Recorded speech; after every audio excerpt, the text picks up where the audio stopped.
The rain fell hard over the city that night. Not the soft kind of rain that whispered against windows. This was violent rain, the kind that flooded streets, erased footprints, and made every shadow look dangerous. Inside the penthouse overlooking the harbor, a man sat alone beside a grand piano, holding a glass of whiskey he hadn't touched in over an hour. His name was Alessandro Moretti, the son of the most feared crime boss in the country, and before sunrise, he would betray his entire family. But before we begin this unforgettable story filled with loyalty, revenge, betrayal, blood, and shocking secrets, comment below where you're watching from, and don't forget to subscribe so you never miss more gripping crime stories like this one. Now sit back, because tonight's story changes everything. For over 40 years, the Moretti family ruled the underground world of Belladonna City. Drugs, weapons, politicians, judges, even the police commissioner answered to them. At the center of it all was Don Vincenzo Moretti, a cold, calculating man whose name alone could silence a room. People called him the King of Shadows. But to Alessandro, he was simply father. Alessandro grew up surrounded by luxury and fear. Mansions, armed guards, chauffeurs, expensive schools. Yet despite the wealth, his childhood felt like a prison. His father believed weakness was a disease. At age 9, Alessandro witnessed his first execution. At 13, he learned how to fire a pistol. At 16, he was ordered to break a man's fingers for stealing from the family.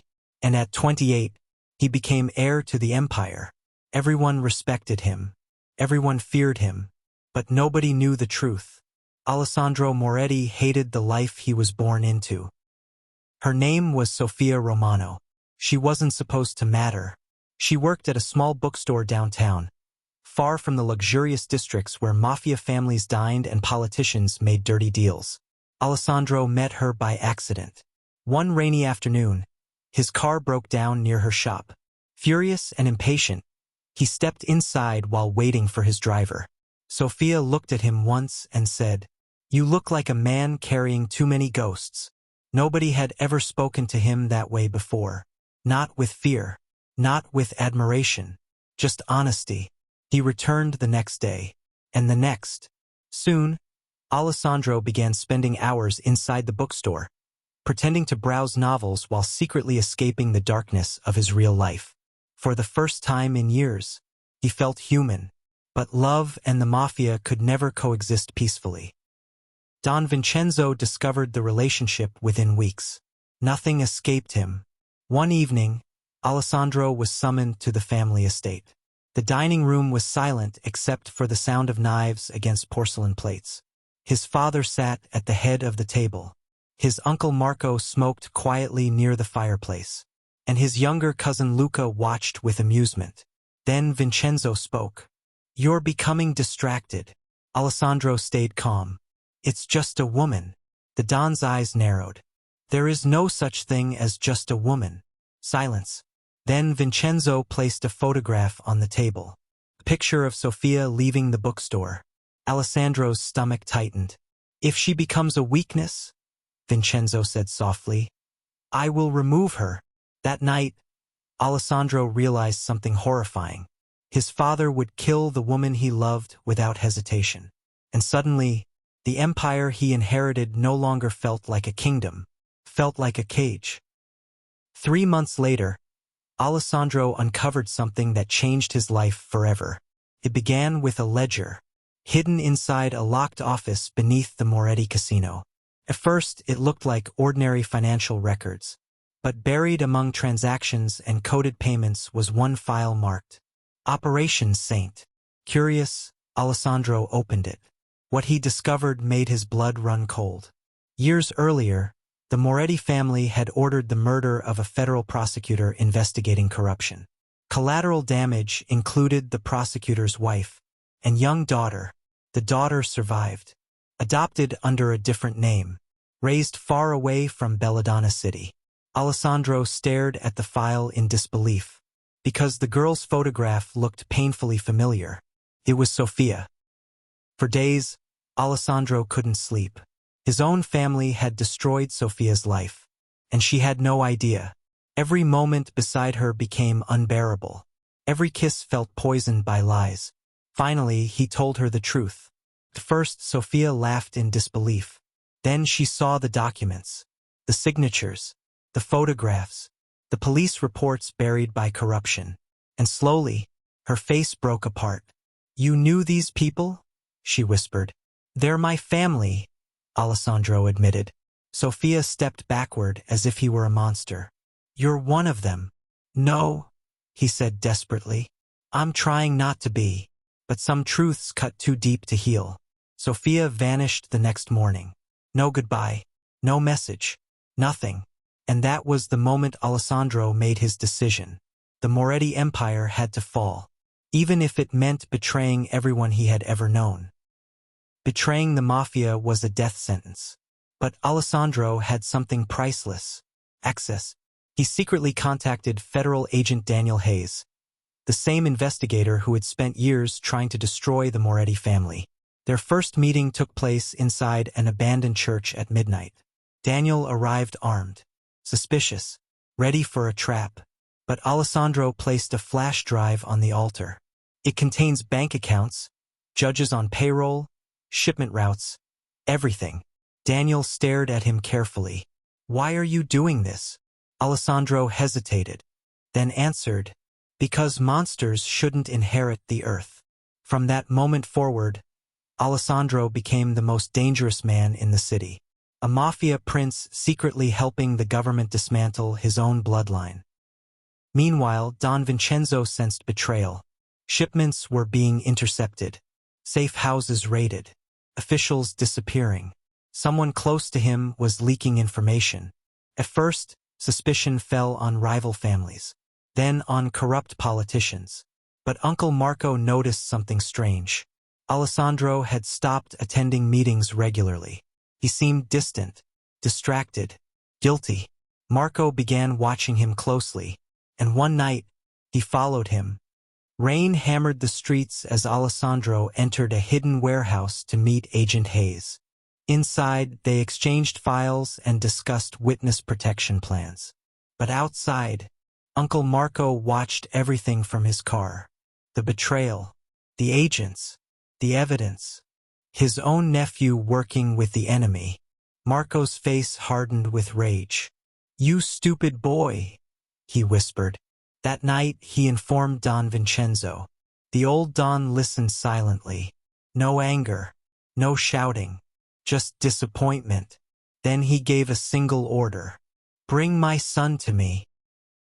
Alessandro was kidnapped 2 nights later, dragged into the underground chambers beneath the family estate, place reserved for traitors. He woke tied to a chair under bright lights. His father stood before him, Uncle Marco beside him, Luca holding a pistol. Vincenzo looked older than usual, tired, heartbroken. "You betrayed us." Alessandro stared back defiantly. "You betrayed humanity long before I betrayed you." The Don sighed. "I built this empire for you. You built it with blood. And blood is the only thing that keeps power alive." For several seconds, neither man spoke. Then Vincenzo asked the question that mattered most. "Did you love us at all?" Alessandro's eyes filled with pain. "Yes." That answer hurt the Don more than any betrayal, because it was honest. The family voted unanimously for death. Even Luca, especially Luca, jealous his entire life of Alessandro being heir. Execution was scheduled before dawn, but loyalty inside criminal families was fragile. One guard secretly admired Alessandro, another hated Luca, and money could corrupt anyone. At 3:17 a.m., the cell door opened. "You have 5 minutes," the guard whispered.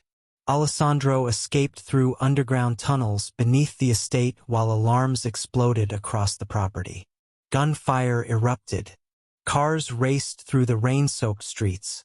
And for the first time in Belladonna City history, the Moretti family hunted one of their own. What followed became known as the 7-Day War. Federal raids hit Mafia warehouses daily. Moretti captains vanished overnight. Judges were arrested on live television. Politicians denied knowing the family.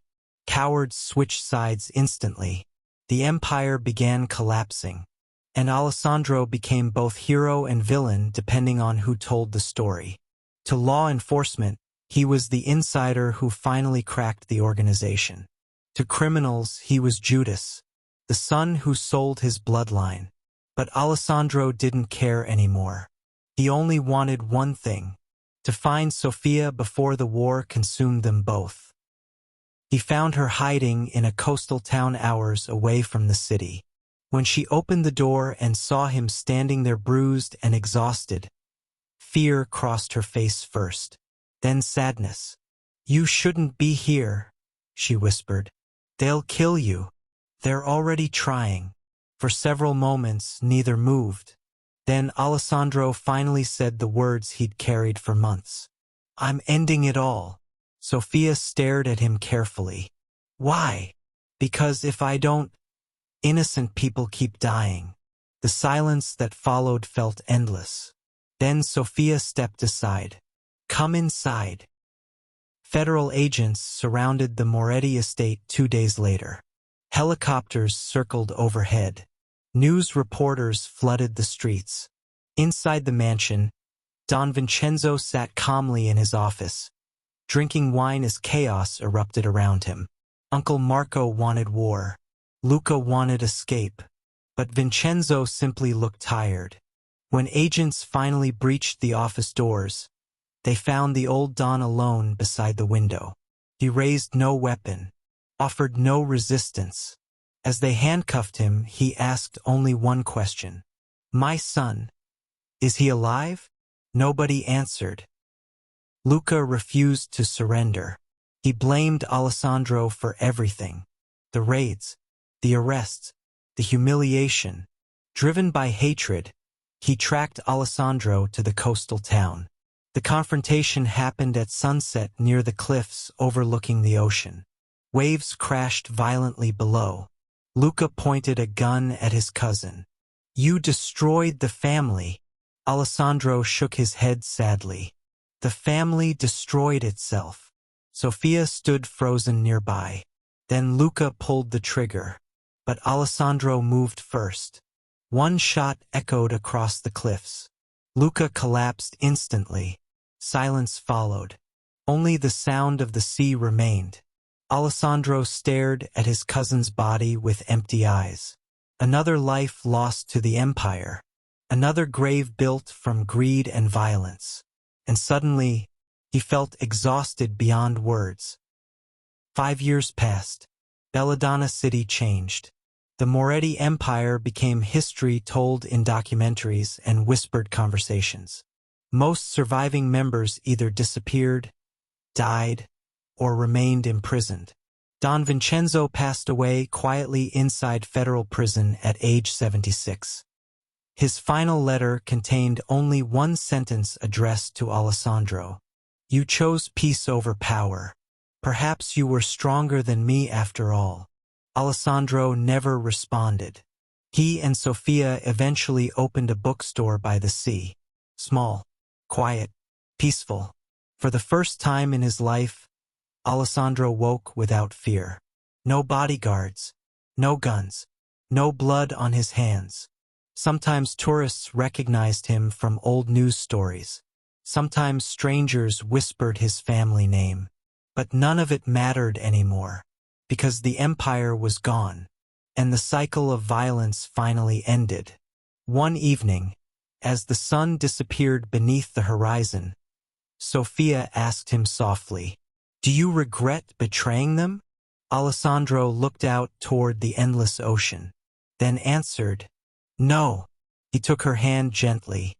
"I regret that they gave me no other choice." The waves rolled endlessly against the shore as darkness settled over the water. And for the first time since childhood, Alessandro Moretti felt free. The end.